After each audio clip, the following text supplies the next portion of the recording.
If you're not engaging AI actively and aggressively, you're doing it wrong. That's what Jensen Huang said, the CEO of NVIDIA. And it's not hype. It's really your wake-up call. I recently went to a conference in Las Vegas where the theme was AI and its impact on the workplace, and specifically how humans are going to interact with this thing that nobody truly understands what this thing is going to become. Quite frankly, it was an amazing conference. It was Unleash America, top-tier content, executive-level presentations, executive-level audience, really good stuff. But to be honest, I'm still reeling from what I heard, because what's coming is bigger than what most leaders are ready for. AI is not a technology upgrade. It's really a complete rewrite of our definition of work. I mean, honestly, think about it. The entire history of humanity has been based on what we do. What happens when what we do, the knowledge work, is replaced by a machine that can work independently? What happens to processes and workflows when machines are jumping in and out of the experience in a way that's arguably seamless? How teams function, what leadership has to become, all of that is up for grabs. So in this episode, I'm going to break down three things. What's actually happening with AI in the workplace right now, this year. What that means for jobs, including yours. And the big question nobody wants to ask, are our leaders ready? Let's get into it. So across industries at this conference, from Microsoft to Phillips 66, the message was loud and clear. AI is not a support system. It's the core of modern strategy. One of the top advisors for the EU, Pierre-Alexandre Balland, warned most companies are underusing or even misusing AI. Josh Berzin, in his keynote, dropped the stat. 40% of CEOs are reorganizing their entire operating model this year. And that's all being driven by AI. And the biggest shift? Agent-based architecture. AI agents are no longer just helpful assistants. They're becoming full-on teammates, embedded, autonomous, fast. And if your organization isn't already aggressively figuring out how AI is going to become part of your business, you're already behind. Full stop. Because AI isn't a tool.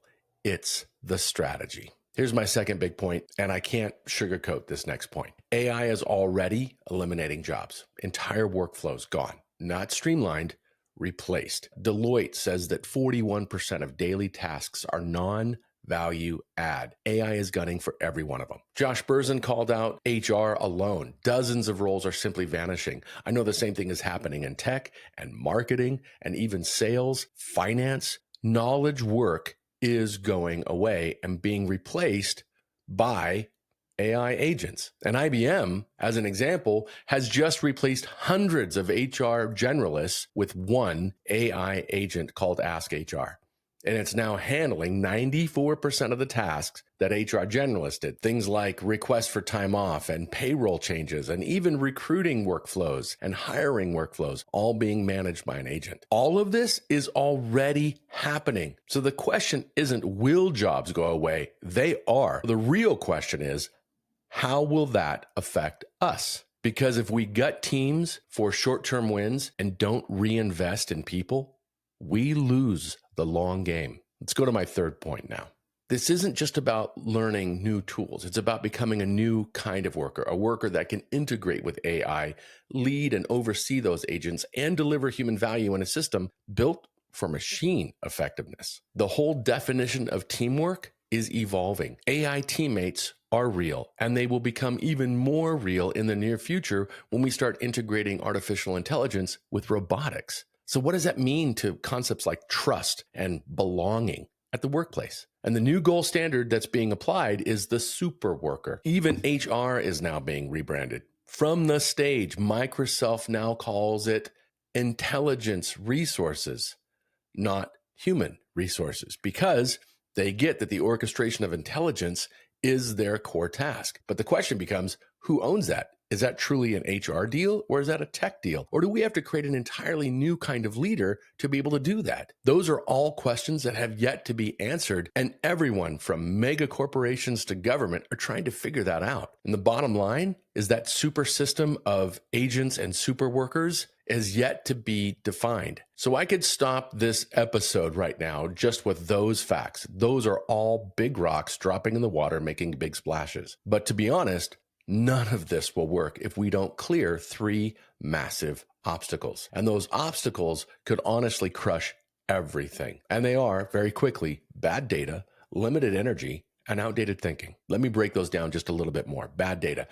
Think of data as the oxygen of artificial intelligence. If the data is not good, it cannot work. It'll hallucinate all day long. It'll produce bad information, bad decisions, and ultimately make things worse. So we have a lot of dirty, scattered, unusable data, and companies that can come in and clean up data are going to surge in importance because the AI won't work without them. But most organizations still don't know how to employ and deploy those solutions. Second big gap is the limited energy. Computing capacity, physical power grids, all of that, they're bottlenecks. And you cannot scale when everybody jumps on the bandwagon. To be honest, until our power and energy solutions get figured out, AI will be seriously hindered. There will be a massive rush to get into the water and then nothing but foam in the ocean while everybody's bumping each other trying to get out of the bay. And then the third obstacle is the one I'm actually most concerned about because I really do believe we'll get data sorted and we'll get energy sorted. But the thinking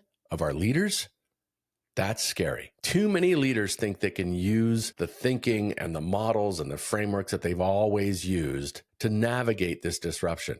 And they have no idea how much of it's not going to work. Look at the chaos they've created using it today. And when you add in Moore's law, which says that technology doubles faster than the typical 18 to 24 months that we're used to, that AI will actually double its capacity every 6 months, there's no way our traditional models of thinking can keep up with that pace. A 3-year strategy will become obsolete before it even goes to launch.